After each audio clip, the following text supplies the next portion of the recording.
Guys, luto na ang ating tortang manok with the talong.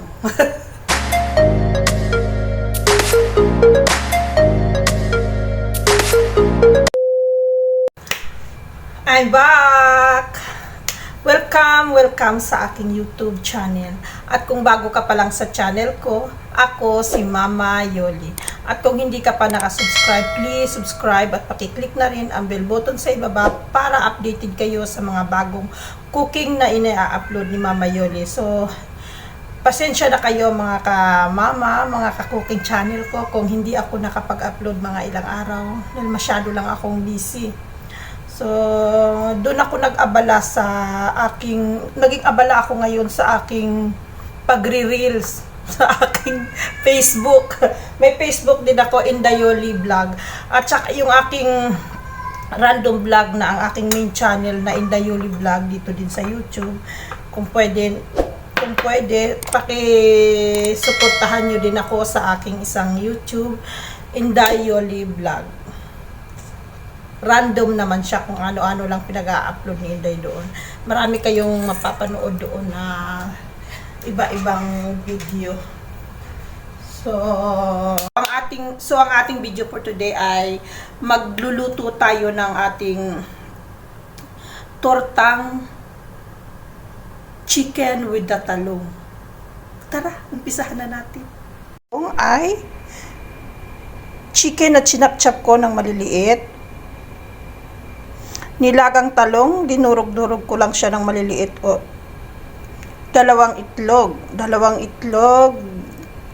3 kutsarang harina, flour, 2 kutsarang olive oil, bawang, sibuyas, kamatis, carrots, at dahon ng sibuyas, sariwang sibuyas. Kalahating kutsarang magic, kalahating kutsarang garlic powder, kalahating kutsarang onion powder,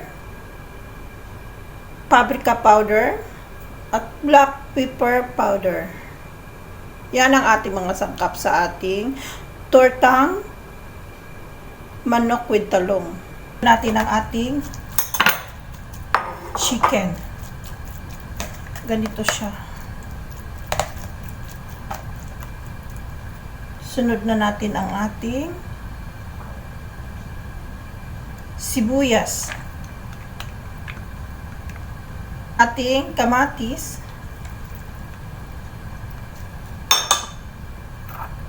Ang ating bawang. So, madami ako maglagay ng bawang at sibuyas. Kasi gusto ko yung lasa ng sibuyas. Ating carrots.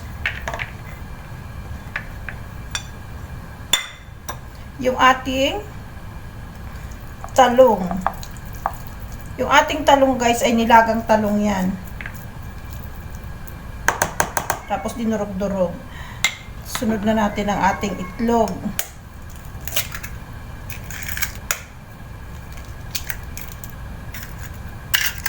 Sunod na natin yung ating paprika powder. Yung ating onion powder.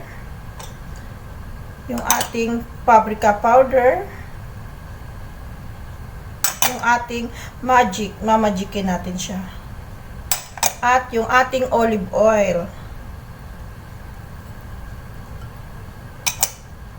At yung ating sibuyas. Yung sariwang sibuyas.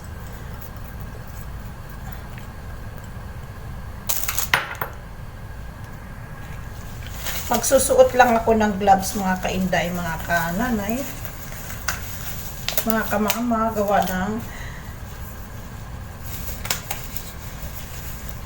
ating lalamasin para lahat ng sangkap ay mag halo-halo. So, gamit ng ating gloves, lamasin na natin siya.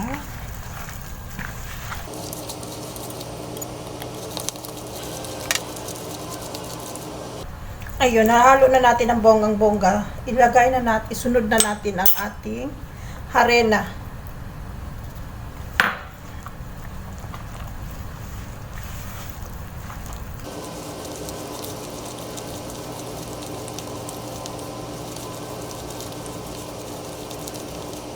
Pamintang durog. Panghuli ko na siyang nilagay yung pamintang durog para maamoy ko yung amoy ng pamintang durog. So, ito na nga. Ready to cook na ang ating tortang.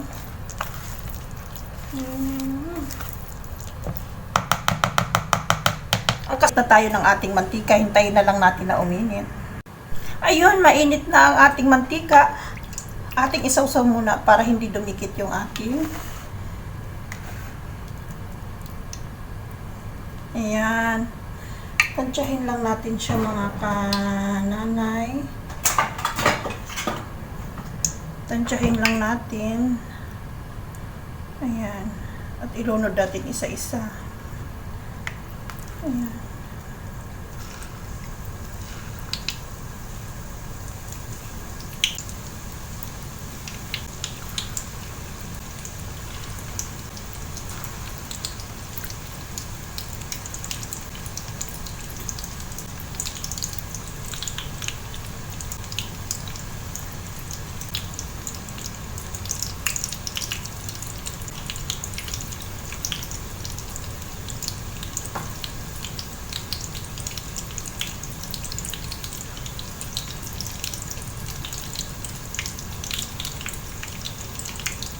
Kailangan manatiling mainit na mainit ang ating mantika. Hayaan lang natin siyang hanggang mag color brown kasi para maluto natin ang buong sangkap.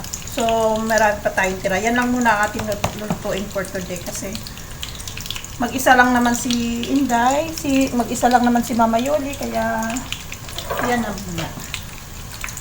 Itong tira ay ilalagay muna natin sa isang Tupperware at ating ilalagay sa ref. Kahit pa ilang araw siya mga kainday, mga kananay, hindi siya masisira. Siguro naman ilang araw. Siguro mga 2 araw, ganyan.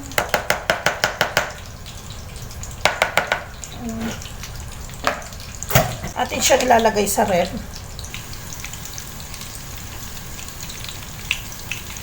Naamoy ko na guys na ang bango-bango na niya. Amoy. Mabango na siya mga ka-inday. So, i-invert lang natin siya ng paganito ng dahan-dahan. Kailangan yung ating mantika mga ka-inday malakas kasi para hindi niya kainin yung mantika, hindi mag-absorb sa loob ang mantika. Kasi once na mahina ang ating mantika pag tayo nagpa-fry ng ganito, manunuot sa ilalim ng ating niluluto yung mantika. Kasi mabagal yung ating apoy. So, kailangan malakas.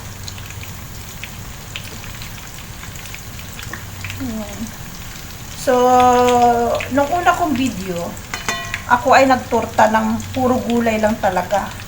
Tortang salmon, vegetable, yung puro gulay. Tapos ito naman kakaiba, chicken. Ito'y wala pa siguro dito sa Qatar na nagawa ng ganito. Ako lang naka-invento. Kasi para lang to sa akin. So, ayun na nga mga kainday, mga kananay, mga kamama. Ito na ang ating chicken. Brown na siya. Pwede na siya kaunin.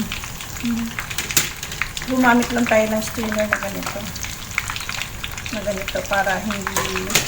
Para yung mantika na na-absorb niya hanggang loob ay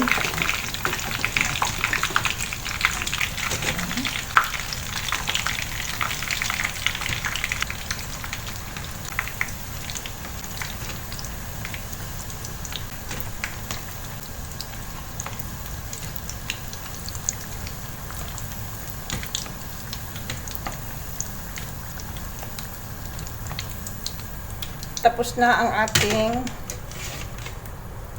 ang ating torta.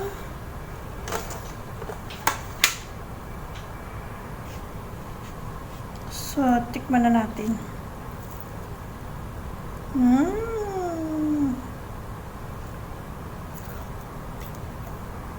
So, isunod natin ang ating sauce.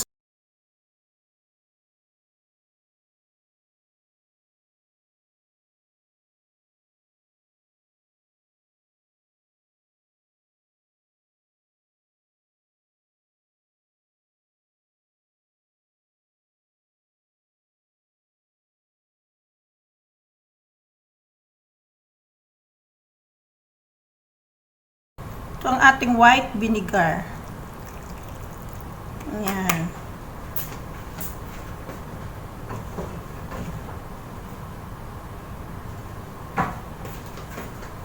Lagyan natin ng pamintang durog. Napakasimple lang ng ating sausawan. Ating lagyan ng asin.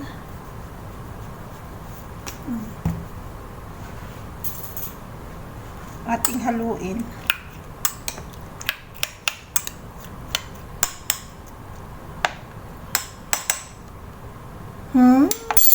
Ayun na nga guys, luto na ang ating tortang manok with the talong. So, tikman na natin. Ang ating sausawang suka, garlic, sibuyas, at saka asin at pamintang durog. So, lutong Bisaya talaga to. Kasi, ganun kami sa Quezon dati. Taga Quezon province kasi ako. Tapos, nakapag-asawa ako ng taga Cavite, taga Alfonso, Cavite. Kaya nasa Cavite na ako nakatira. So, nagkwento talaga ng kanyang buhay, no? So, tikman na nga natin itong ating mukhang ang sarap-sarap at ang lutong-lutong.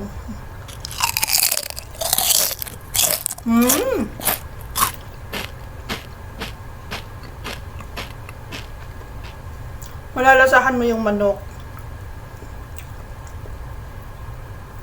Ang sarap. Tikman natin yung iba.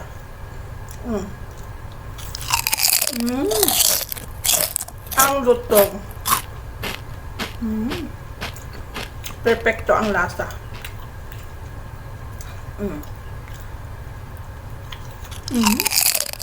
Isa pa. Nawili.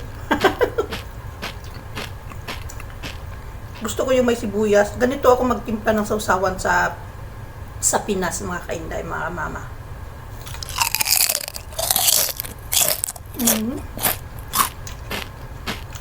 Ang sarap.